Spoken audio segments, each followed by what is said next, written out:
Good morning to my lecturer, Sir Faris. Today I will make a short presentation for the subject of Quantity Surveying Practice 1. My name is Lai Wen Feng from Segi University, and I study in Bachelor of Quantity Surveying. So for the Rebar work plan, at the stage 0, the client be required to consider the project option, estimate the budget limit for the project, and evaluate the site that be chosen for the construction project. Next, for the stage 1, the client be required to prepare the fully considered brief and ensure that it can be met on the site. And at the end of the stage 1, the client will appoint a design team.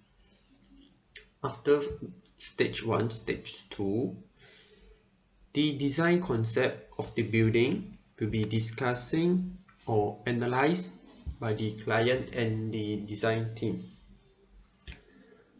At stage 3, the information of the architecture and the engineering will be coordinated spatially.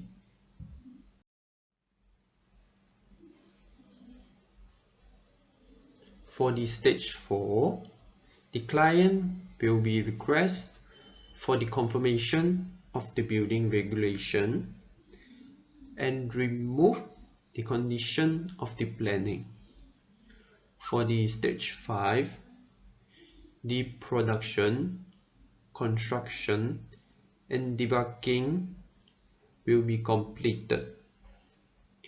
At the stage 6, the construction team will deliver the documents of the building manual and the health and safety of the file to the client.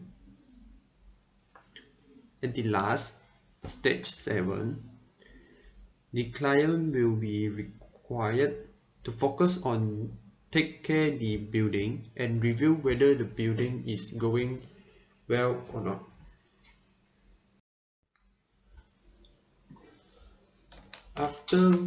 After discussing the Rebar work plan, now I will talk about the project team. In a construction project, they will include with 3 teams: client team, design team, and construction team. So for the first, the client team will take the responsible to assemble the project brief and check the design during the end of each stage. So for the roles of the client team,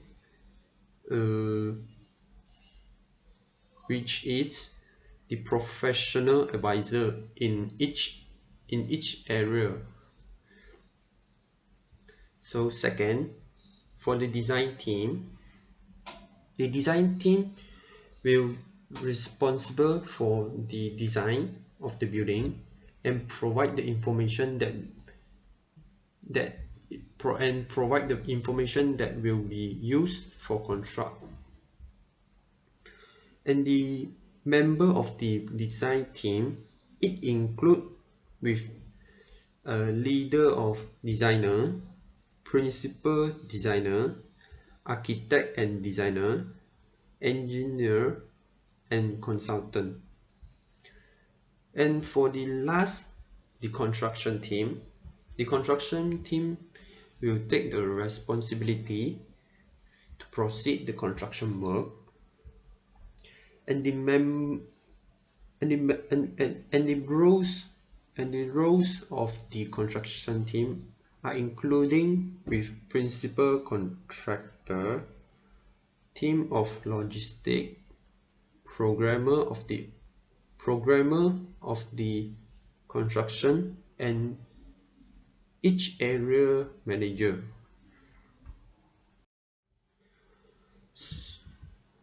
So, after discussing the project team, for the standard form of contract, there are three types that I had written. First is JKR.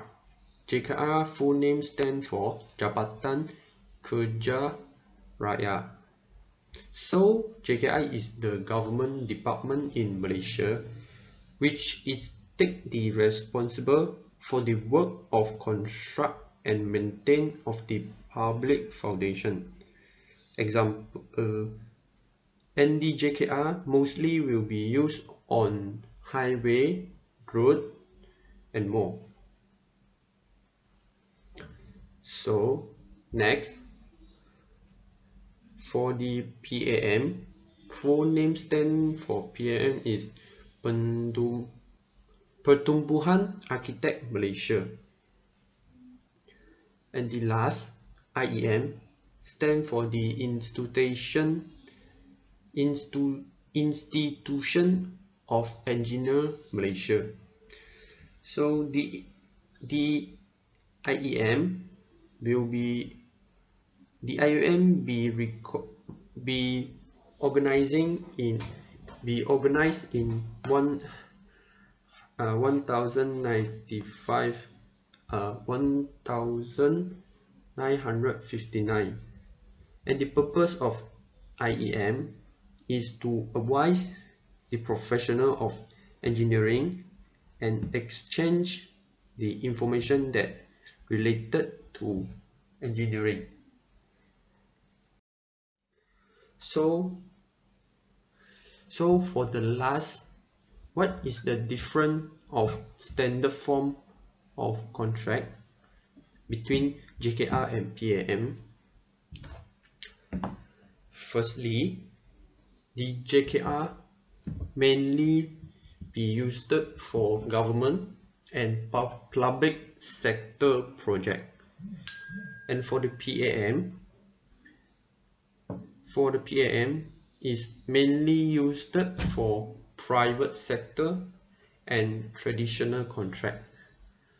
Other than that, JKR also be used to cover the building and the work of engineering.